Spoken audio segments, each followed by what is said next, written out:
My name is Catherine McKeown. I'm a writer and policy researcher, and I was the researcher on the 100 Years of Beauty Russia project for CUT.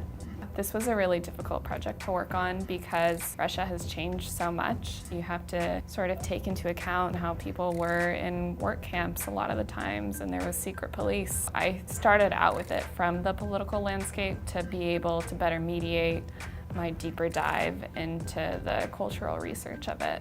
My favorite look was from the 1910s. We based the look after the famous ballerina Anna Pavlova. She was very small and effeminate, but still showed a lot of power and self-affirmation in her looks.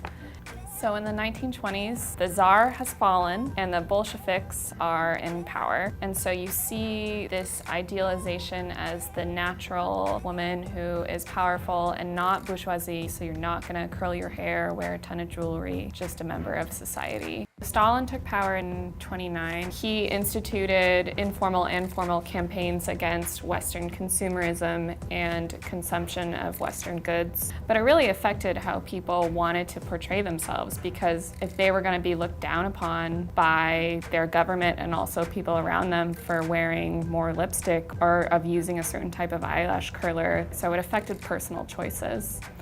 We based the 1940s look off of famous female fighter pilots that were a part of Russia's contribution to the Allied forces to fight against Germany in World War II. Patriotism was seen as a desired, beautiful attribute, and it manifested intellectually and physically with people. So in the 1950s, with the Khrushchev thaw and the death of Stalin, people gained a little more liberty in how they represented themselves. You see people wearing more makeup, you see them having a bit longer hair. Not everyone has the same hairstyle anymore. We chose from a recent film because it really does depict that mixture of Western ideals with Soviet Khrushchev thaw culture. From the 1950s, we see a transition towards more Western ideas of femininity, longer hair, obvious eyeliner and other sorts of makeup, bigger jewelry, even though the US and the West was at war with Russia. But because it was the Cold War, they're still open to each other. It was a really fascinating time. So in the 90s, the dismantling of the USSR affected how people identified. So of course it affected beauty trends. It had to do with who people thought they were and they wanted to represent as and how you want to look and who you think you are. So in the 2000s, you see a bigger increase of sexualized women.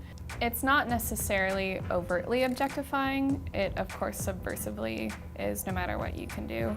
But I think it's more about that culture was changing so rapidly at that time. You see a lot more physical, extreme representations of what beauty should be. It becomes a little less au naturel.